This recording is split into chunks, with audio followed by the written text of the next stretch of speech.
Yo guys, Jonathan here, and this is iPhone 10. Now to clear things up, yes, it is spelled out iPhone X, but the correct pronunciation, just like Final Cut, just like Logic, is iPhone 10, the number. Now this was the first Apple event of the brand new campus too, and it was a little bit crazy. Honestly, it was probably the hardest event to actually get your hands on a device with the iPhone 8, the 8 Plus, and of course the iPhone 10. So a huge shout out to Mark, Marquez, Judner, Justine. This was kind of like this little collab tech team to get any kind of footage we can using all of our resources. I did manage to get some hands-on footage of both the iPhone 8 and 8 Plus, so if that's a comparison you want to see, let me know by dropping a like down below. And also, if you guys maybe want to see an iPhone 10 giveaway, hit that subscribe button so you don't miss out on that. So as far as the iPhone 10, it is a really pretty phone. There's two colors, space gray and silver. I'm kind of leaning towards silver right now. It looks super classy, but regardless of whatever color you go with, both of them have black fronts, which makes sense with that edge-to-edge display.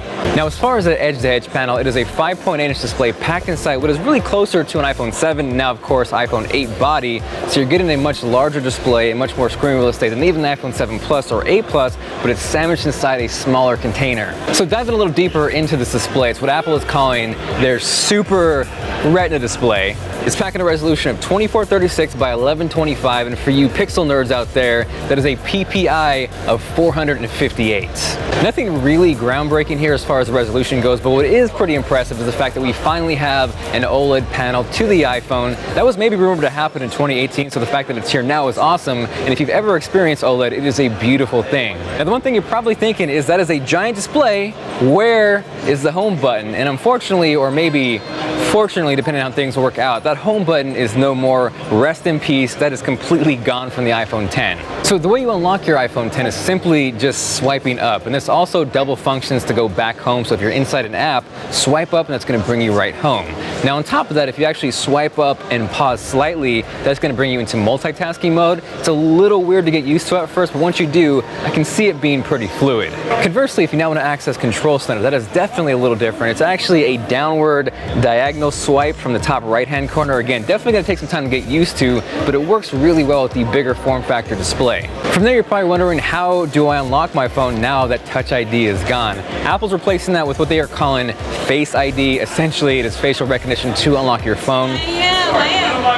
Trust me, I fully realize this isn't anything new. I know Samsung pushed it last year with the Note 7, then this year with the S8, S8 Plus, and now Note 8, but it does look like Apple took some time to really execute this well. They threw some number out there, like the chance of breaking through randomly through Touch ID was 1 in 50,000, and I believe Face ID, the chance of breaking that was like 1 in a million. So if it is that accurate, it is definitely a good thing. Now as far as what's packed inside the iPhone 10, it's what Apple is calling their A11 Bionic chip, which sounds, in a nutshell, that is 6 total cores, 2 and then 4, and that's paired with a tri-core GPU. So this thing is supposed to be really, really powerful.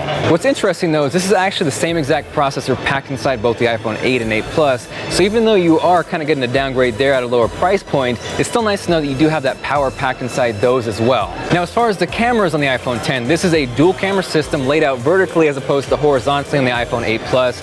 Dual 12 megapixel sensors, but what's unique here, and actually isn't new because Samsung just rolled this out with Note 8, is both lenses feature OIS. Now why that's important is because it's going to help in stabilization obviously, but more importantly low light and just getting an overall cleaner, better image. A really big thing for Apple at this event for both the iPhone 8 Plus and the iPhone 10 because of those dual lenses is portrait mode.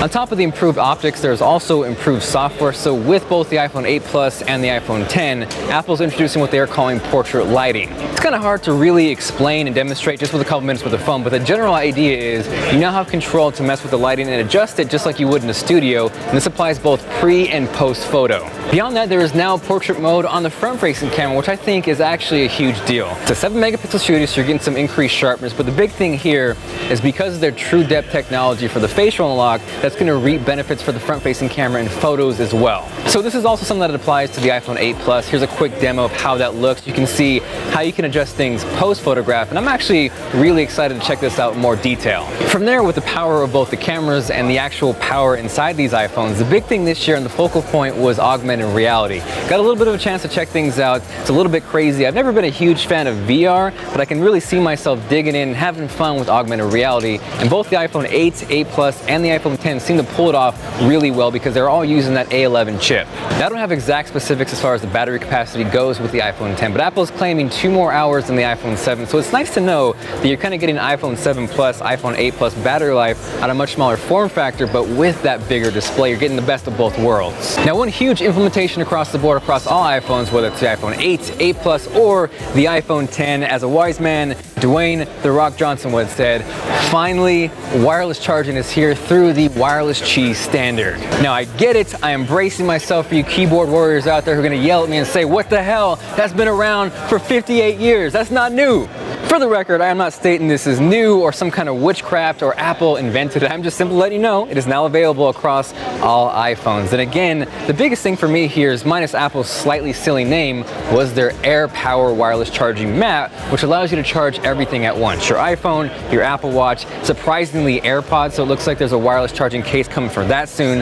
Yes, sir. But aside from that, I think rather than looking at this like a negative, if you are on that side of the team where you feel like you've had wireless charging forever, this is actually a good thing because it's going to open up a wider adoption, and that is always a good thing. Lastly, kind of round out everything as far as storage and pricing goes, the iPhone 10 is either coming in a 64 gig or 256 gigabyte flavor. Unfortunately, that means no 512, but it's going to start out at $999. Pre-order starts October 27th, and then it will finally ship November 3rd. So we've got a little bit of time ahead of us. So that is iPhone 10 in a nutshell. Thank you guys very much for watching. Hopefully you enjoyed this hands-on. Again, if you have not subscribed, you probably want to do that. Turn on notifications because there's going to be an iPhone 10 giveaway very soon. I would love to hear your favorite feature on the iPhone 10. Drop me a line down below. This is Jonathan, and I'll catch you guys later.